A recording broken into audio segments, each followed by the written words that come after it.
I think that just as we're living in a nuclear age, we have grown so tremendously in scientific knowledge, it doesn't seem too much to say that men can begin to awaken to the fact that they haven't grown enough spiritually and haven't recognized their spiritual capacities.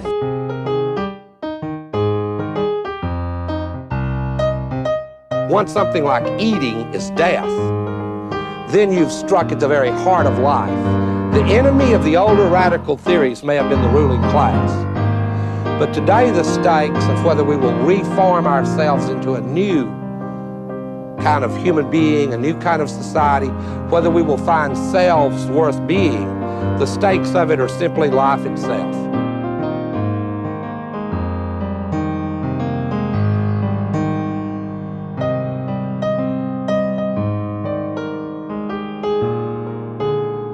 As modernity has created promises that it has no ability to keep. What this means is that we're a society of disembedded individuals, stuck in the impossible situation of being alone together. And what was understood as emancipation has proved to be a form of isolation. It is important to understand that what I am telling you is not simply a cultural history. It's a description of the story that shapes every single person that you know. This is why there is a rise in mental illness. It's absolutely concurrent with the disembedding of the individual, because individuals can't constitute themselves by the very nature of the case. Subjectivity cannot sustain its own weight. We need others to tell us. But we've been given an ethical mandate by the Enlightenment that tells us that that's immoral, that nobody should constrain us. Well, welcome to episode 4 of season 3 of Dustbowl Diatribes. We are going to do a recap here. I'm here with Spencer, and we're going to talk about the 3 interviews we've done so far on subjects that we're trying to relate during this season. The first one was with Doug Lain of Diet Soap and Sublation Media on neoliberal or neo-feudal capitalism. And then we interviewed Alex Christoyanopoulos, who has a book on Christian anarchism. This interview was about the Catholic worker movement, and particularly Dorothy Day and the Tolstoyan tendency in the Catholic worker movement. And then we also interviewed Sean Domenchik, formerly of Tradiste, and he's a writer for New Polity now, all about Catholic workerdom. So at this point, we thought it would be a good idea to kind of back up and talk a little bit about why it is we chose this route this season, particularly trying to relate neo-feudal capitalist theory, or the image of capitalism as neo-feudal at this point, with what's going on in the Catholic worker movement. All right. Well, I considered it to be one of the highlights of our short podcasting career here that we got to talk to Doug Lain, because we've both been listening to him for a long time. Yeah. Yeah. And in a somewhat different way, like I've been listening to Domenchik for several years too. Mm-hmm.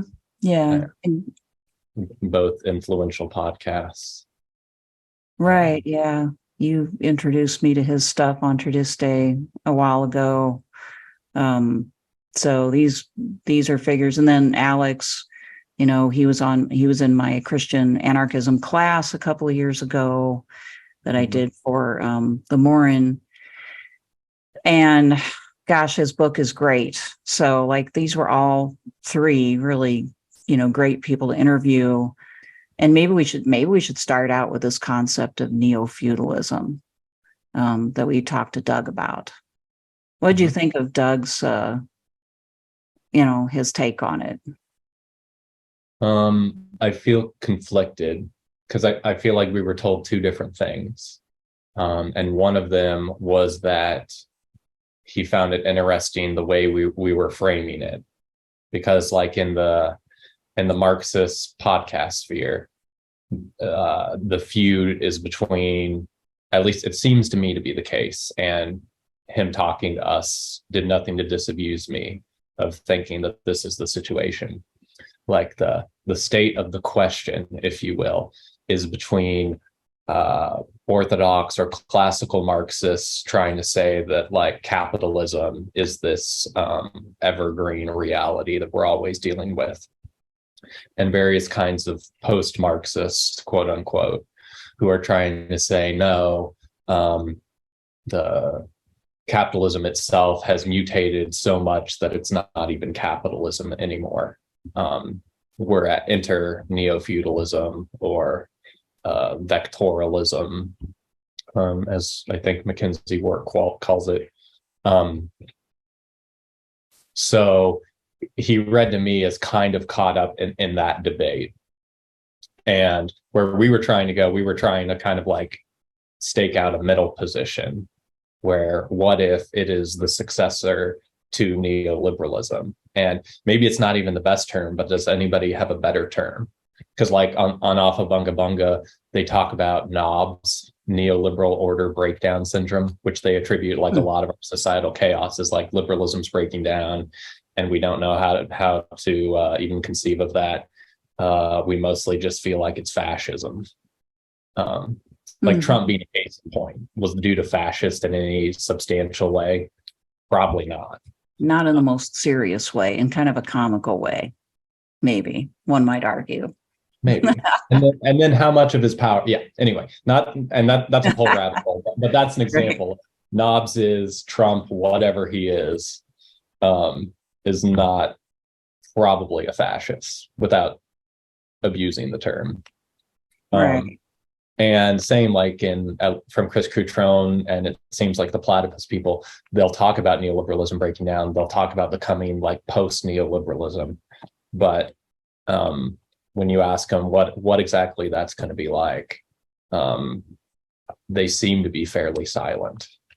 So to me, that's the value of the neo-feudal people, is they are tracking. Well, it probably looks like more surveillance, like Lain was talking about. It looks like more surveillance. It looks like lower rates of profit. It looks like more corporate monopolies. It looks like more and more people having precarious jobs where they're having to take on like more responsibility for less pay. And that's kind of like a serf. You own your tools, but you're still working for your lord. That's kind of one of the parallels they'll try and draw. Right. There's just not much of a true revolutionary class anymore. I think that's a problem for Marxists, is that the working class as a unit or as a class really doesn't exist so much as various layers of fairly like degraded workers and partial workers and unemployed. But there's no like quote revolutionary subject anymore. That seems like the time has passed for that, and it's made it harder to imagine that there will ever be any sort of, mass revolution or uprising. And I think that change is what's instigated some people to ask, well, what is it that we have now? Because that Marxist scenario doesn't seem plausible anymore. Right. Well, and that's one of the main distinctions on, the question is, are you a Marxist or a post-Marxist? Have you despaired of the proletariat being the revolutionary subject? And that's why Lain, he said something like he doesn't take Wark seriously, because Wark and a number of these thinkers, although I don't know that Jody Dean is one of them, although I'm not an expert. They've despaired either of the proletariat being able to reconstitute society, or even questioning if we even have a proletariat. Right. I would actually be so bold as to recommend Mackenzie Wark's book, Capital is Dead, Is This Something Worse? Not because I think it's totally right. I don't think any book is totally right, but I think that it gets you into a different headspace about what's going on right now. And I don't think that she's arguing that we have that there's no like way that we could possibly see this as capitalism, or we have to completely rename it. But she's arguing that it is substantially transformed. In her case, it's, to argue that it used to be, in classical Marxist theory, the manufacturers, the people who own the means of production were the capitalists, and they were exploiting the working class. Now, the people who own the means of production are often exploited, and you've got this third layer of the financiers and the tech companies. And I think that's a really good point. It makes it doesn't make it necessarily not capitalism, but it makes it harder and harder for us to get a grasp on how to control it and how you might ever like overthrow it. Figure it out. Yeah. Although for whatever it's worth, I think I agree with Lain that all that stuff can still be accounted for within the original Marxist theory. Yeah, I would agree with that, rightly understood, or with a different interpret, or with the post-stone type interpretation, it's easier to see that, right? So I don't disagree with that, but I think it's worth saying, right? And I do like some of the imagery of neo-feudalism. I do understand that. And, you know, for instance, Kotkin's book on neo-feudalism is probably something that Lain and other people on the left would disagree with. And that's when you Google, that's what you find right now. However, there are elements of the idea that really ring true. I work at a university, and, you know, anybody who does knows that the administration there's so many layers of like administration, which Kotkin calls the clerisy or the managerial class, in other terms.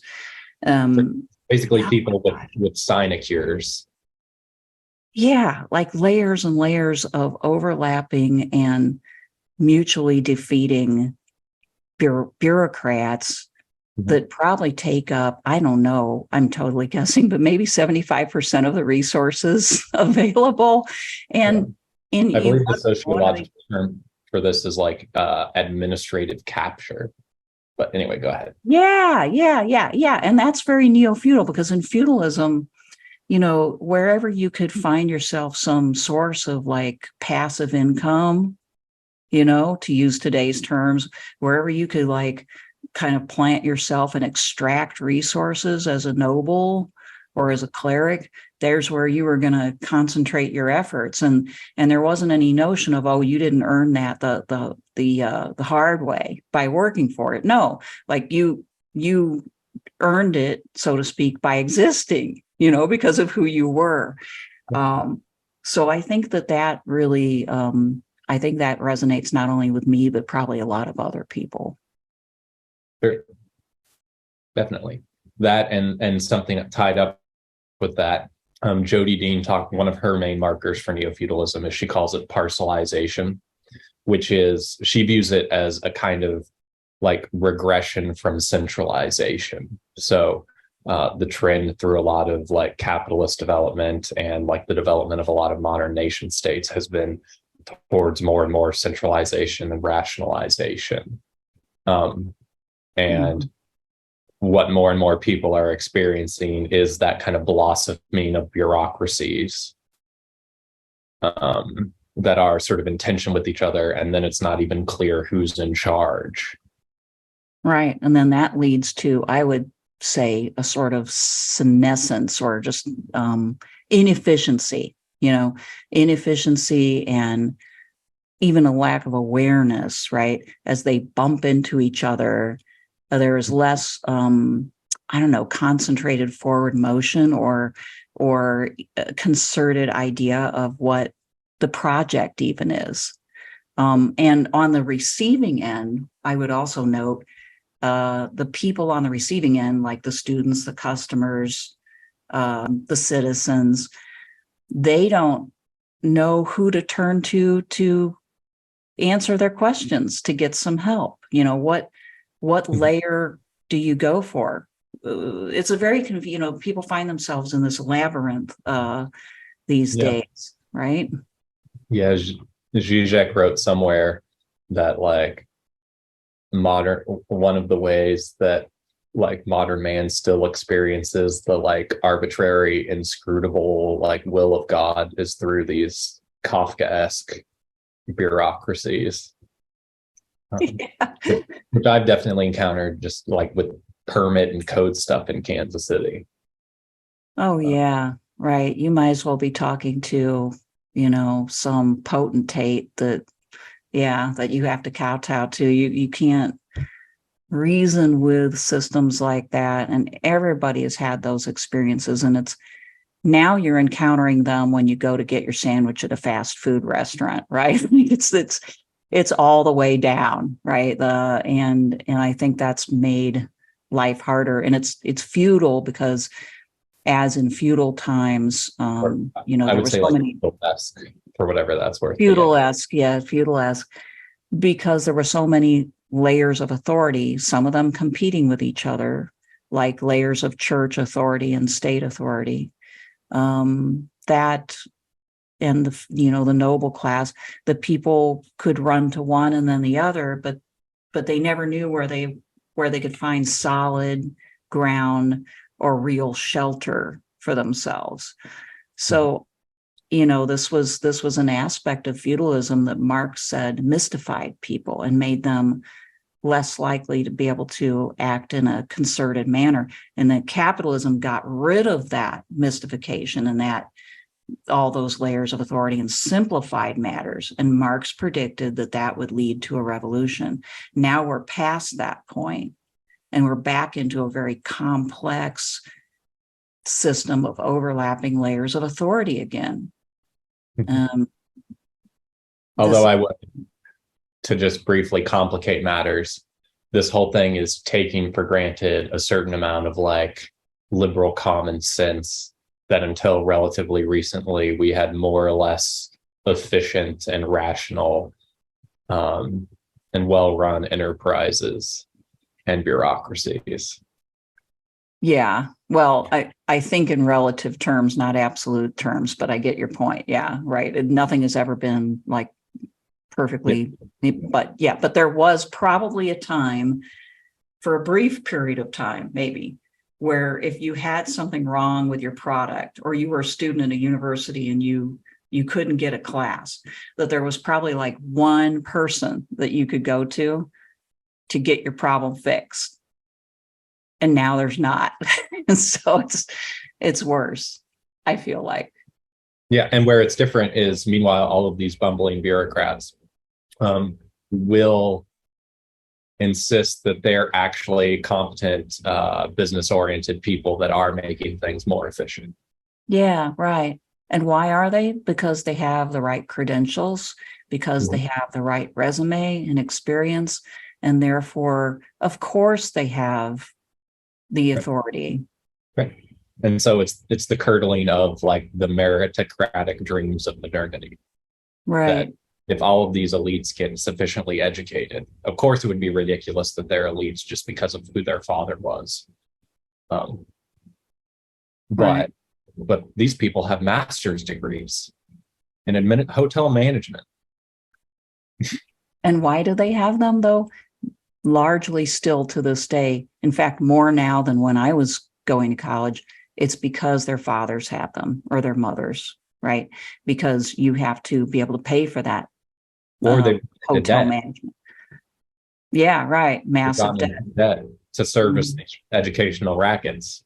Right. So not everybody can do that. Not everybody has those means and can afford that. It excludes a lot of people. And it makes it so, I mean, if we look at just the statistics, we know Charles Murray, in that book Coming Apart that he wrote back in I think the 90s,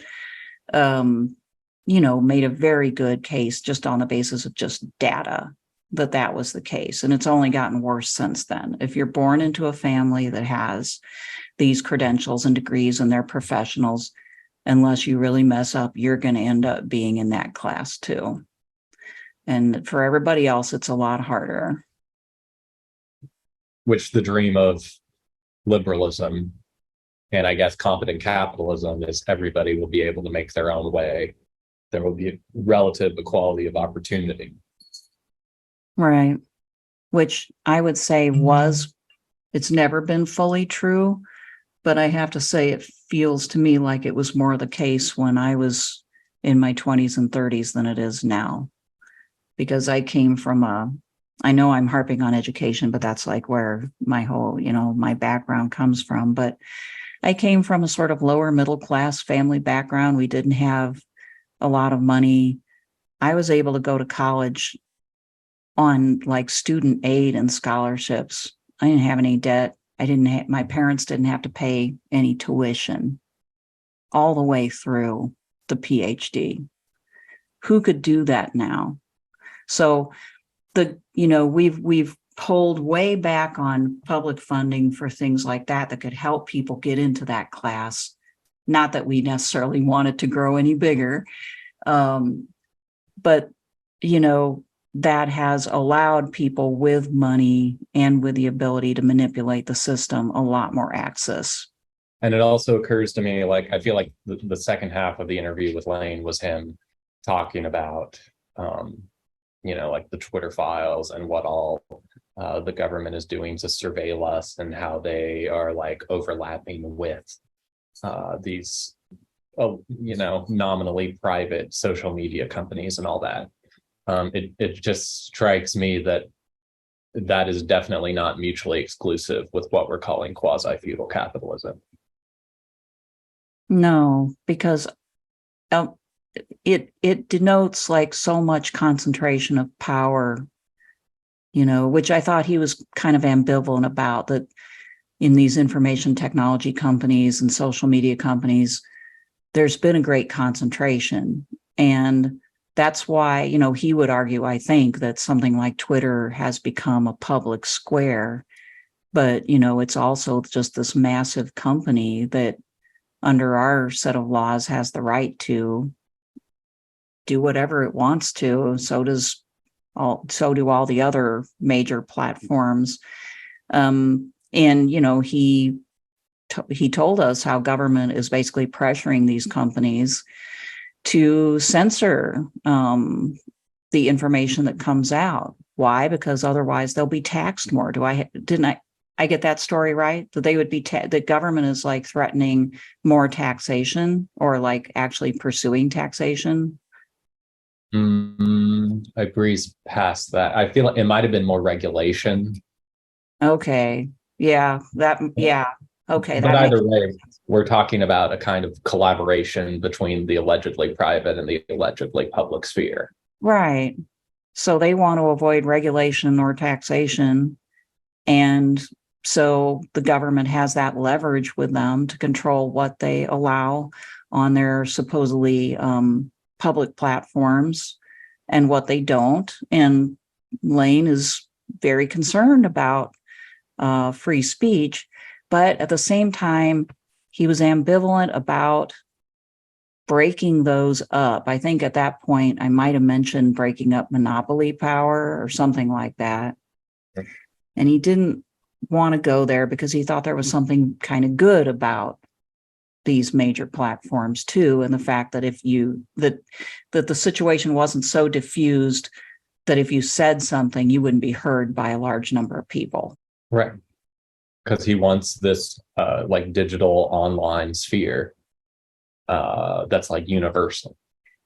Mm-hmm. Right, which he probably thinks is what you need to instigate any sort of change. You've got to have a platform. You've got to have the ability to speak to large numbers of people, and they represent that. Yeah, but it cuts both ways, because there's still the whole question of who or what ideology is more or less in control of such a platform.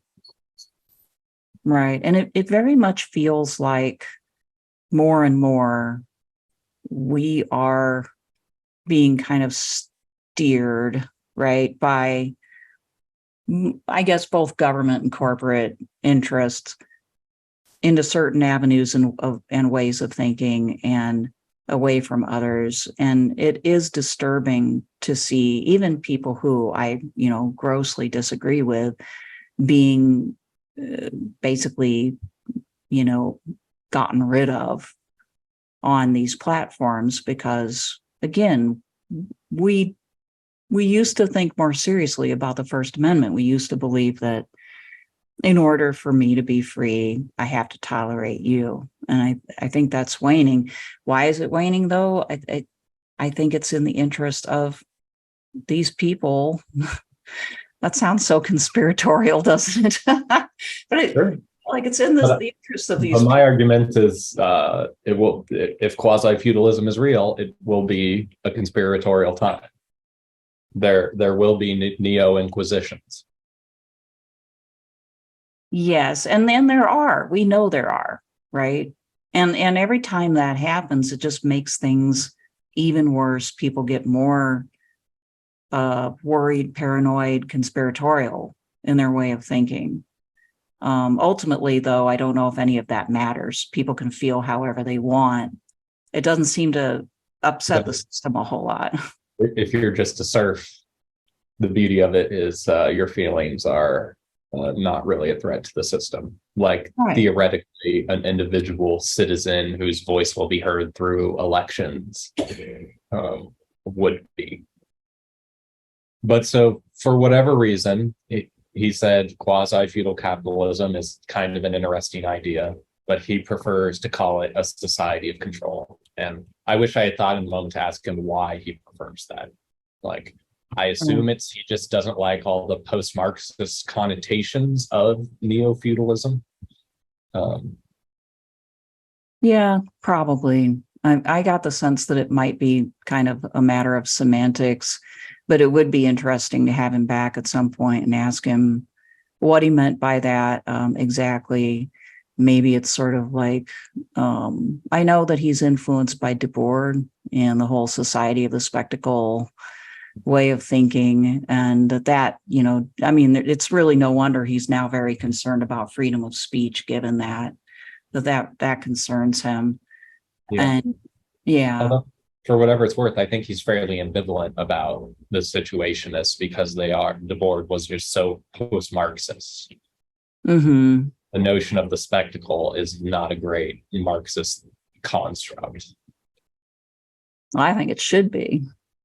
Yeah, well, it totally works. It totally works, especially now, right? Like, you've got to keep the spectacle going in order for people not to notice that they're being bled dry by the system, or that their citizenship rights have been taken away. Sure. Right. And to give him credit, like, where I respect what he's doing is he is going against all of the alleged leftists that are really just edgy Democrats around him and saying, well, why aren't we opposed to this? Do we really want a centralized state? Although they can say that the pushback, I think, is something like, in the same way he wants a centralized social media presence so that either the people and or the Communist Party can take it over one day. I think these people can say, well, we want a strong authoritarian state so that when we take it over, then we get to use it. Now we can do what we want. Yeah. Oh, welcome to the podcast. Habib is a Stalinist, and that's where she stands on these questions. Yeah, we need to talk about what Doug had to say, about our vision of, I guess, local agriculture as better than industrial ag. Uh-huh. At some point, I brought that up, and he was trying to relate. I mean, the first thing I remember him saying is, "I just don't know that much about agriculture, and I haven't really given that area of things as much as a whole lot of thought." But he was trying to relate, and I remember he kind of thought back to his earlier days, and sort of being involved in, was it Los Angeles? I forget. I think he's been in Portland. Okay, the whole time. I think. So, an orchard project there, where they planted trees and people can come and pick the fruit for free, and this kind of thing. And he related it also to backyard gardening. Yeah, like I did feel like maybe it would, let's just put it this way. I think it would be good for Marxists generally to probably learn about agriculture. Marx knew quite a bit about agriculture. I think to a certain extent, Marx in Capital One argues that capitalism began with the, sort of after the enclosure of farmland, and that sort of instigated the flight to the cities and so on and so forth. I think it's important to understand. So I felt like maybe Doug, in a way, looked at us as people who were enthusiastic about backyard gardening. And I think that's a bit of a, I don't know, a gloss on our position when you say, I don't know, I'm trying to like characterize this, but what do you think?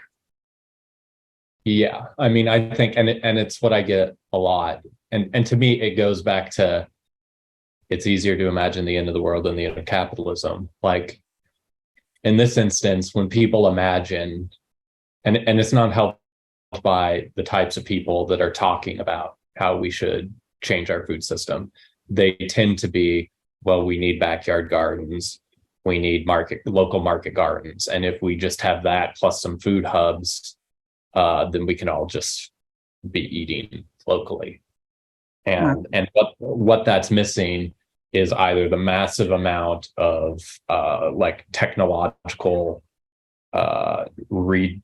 redistribution, like the societal shift towards like appropriate technologies, redistributing land, changing farmers' lifestyles, and ultimately, really, unless we can just hella automate it, we're talking about drastically increasing the number of farmers. Mm-hmm. So like that is something I regard it as like, it's a kind of socialism, very broadly defined. A kind of socialistic local food system is something that it seems to me that Douglas Lain would want. Or do you think that after the revolution, we're just going to have hyper-industrial ag? I mean, if I was characterizing Doug's position, I think he's okay with industrial ag as long as it's socialized. I don't think he's probably thought quite enough about how agriculture is done, maybe to have much more of an opinion than that. But I didn't feel like he had a vision. Well, I don't know. Like, what makes you think that he might have had a vision for that? Well, I don't know that he. I mean, it seems pretty obvious to me that he doesn't. I'm saying he should, as somebody who's been listening to him for years. Oh, he should. Sure. Yeah. Well, I agree with that. Yeah. But I'm coming with my biases and then hearing him and then kind of applying them to my pet obsessions. And there again, it's that, he's mad at his edgy Democrat friends for not minding a centralized state. But he's fine with centralized agriculture because it's more or less fine. We just need to take it over and socialize it. That's it. Yeah, right. I think that's the standard position that he does take, is that there's nothing wrong with centralization per se. It's what you do with it and, how it's controlled and what it's used for.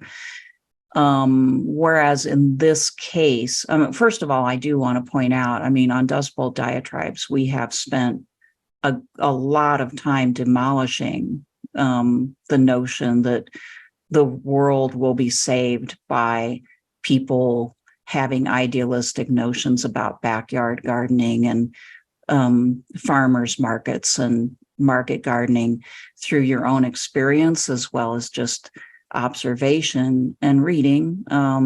Clearly that's great stuff, for people to do, but it's not a solution. The circumstances mitigate against it so hard. It's absolutely impossible. But, to say that we couldn't have the type of socialized system that you're talking about, where agriculture was done smartly in a way that could feed the general population, employ a lot of people meaningfully, appropriately use technology, to make the countries of the world more food secure. There's nothing unimaginable about that. That's well within our capabilities, and it would be smarter than what we're doing, just at a very material level. But it is not within our capabilities as bottlenecked through capitalist profitability, because Exactly. we're talking about something different than like postmodern, hyper-industrialized ag, and, well, I'm going to do this romantic backyard project. Right. We're talking about basically planning the big bad word, planning the agricultural economy. And before people get too scared about that, they should realize, and I know we've repeated this, but I'm going to repeat it again, our agricultural system is almost 100% regulated, supported, and planned. It's just planned in a direction that doesn't make a whole lot of sense from the point of view of food security. But the government money, our higher education system, Finance. yeah, everything is tied up with our industrial ag system. It couldn't stand on its own weight. Well, and another distinction I would make that I was taught in large part by Lain, there's also a big difference between nationalization and socialization. We tend to conflate the two, but the difference is nationalization is like, we want the centralized state to take over and plan and control and operate agriculture. Mm-hmm. Whereas more what I would want is to have half of the population engaged in some kind of farming for 3 to 10 hours a week or something like that. And because we would have invested the social resources into the technology and into the infrastructure to make this stuff efficient, that kind of socialized local ag would be drastically different than, I'm going to grow in my backyard, or I'm going to go to a community garden. Yeah, it would be, I'm trying to think of a parallel here. Back in the Great Depression, and climbing out of it, the government had various programs. It's not exactly a parallel, but it's kind of close. They created these community resources, like community like lockers and community canning stations and various things for the technological development of their times that made sense for communal production to get them through those hard times and out the other end. And people use those. They use them voluntarily. You're talking about something stronger in the sense that, it'd be how we would organize the overall society. But people did use them. And so the government was trying to encourage people to grow independently and to keep their own food and to feed themselves. Victory gardens, they were called. Yeah, right. I mean, that's kind of a small halfway parallel, but I think that the pushback that you would get for your idea is probably the people who will point out, oh yeah, Mao had that idea. It was called the Great Leap Forward or something like that. And, like everybody going back to the farm, which is another and melting down anything they had metal of their own in their backyard so it can contribute to national industry. And yeah, right. Yeah. So you will get that kind of fear-based response. I'm assuming, I like your vision, but I'm assuming you're thinking that vision would work only if enough people, for whatever reason, could buy into it and think of it as valuable work. If it was a truly social activity. Mm-hmm. Right. Which socialists believe exists, right? Or that motivation exists. Sorry, I interrupted you. Yeah. Or if we're the social, if we take people like Lain and Coutron and Pastone as kind of interpreting what socialism versus nationalization looks like. Because they would say we have so many worms in our brain because of how Soviet Russia played out, that we have all these caricatures of what communism is because of how it turned out in practice. Right. And that we've sort of lost the original thread. Yeah, I think that's true. no matter how long ago, it does seem like people just can't quite get past those historical examples, even though times have changed drastically. Technology has changed just fundamentally. I mean, these people, part of the problem, I think, was that these people were trying to do way more technologically than they had the capability of doing, or what they wanted, the vision that they had. They did not even remotely have the technology to accomplish. Now we have 3D printers and computers that, like artificial intelligence, not to scare people. I mean, I'm somewhat scared by it, but, we've got a lot more tools in our toolkit now than we had back then, for both democracy, for real democracy, as well as for types of socialism. Right. But what enters in is this idea that, well, we can't take control of this stuff. Like, we being society collectively, we can't build a social order where the leadership and everybody along the line more or less has faith and trust in each other, and more or less can competently manage our resources. And we say, oh no, we can't. We're just fragile peasants. We can't be responsible for that. And there are too many bad actors in control anyway. I don't even have the power to begin. Right. Yeah. Or the system that we have, the faceless, impersonal market, and the government system that we have, these are beyond our control. And they work, either some people think, oh, they work terribly efficiently, this is great. Other people think they're very oppressive, but there's this tendency to think that they just are, and that this is the way it has to be. Yeah, it's capitalist realism, right? Whereas, what we're saying is, are we in control of our lives, or are we not? Do we have the ability to actually have democracy or some sort of rational human leadership over our situation, or don't we? Socialism requires people to actually be in control of the technology and the economic forces at play. And that seems to be the idea of that, for whatever reason, for a lot of people, is scarier than the idea of being controlled by the faceless market and the government bureaucrat. Because we would have to be responsible.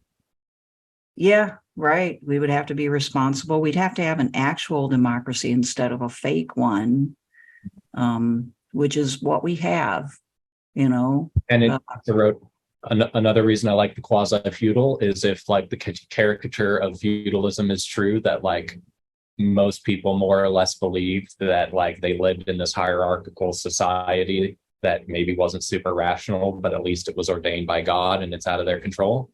And now we're back at this postmodern, well, the machines are just going to take over. We're going to serve the AI, or the inscrutable movements of the market. And that's just how things are ordained.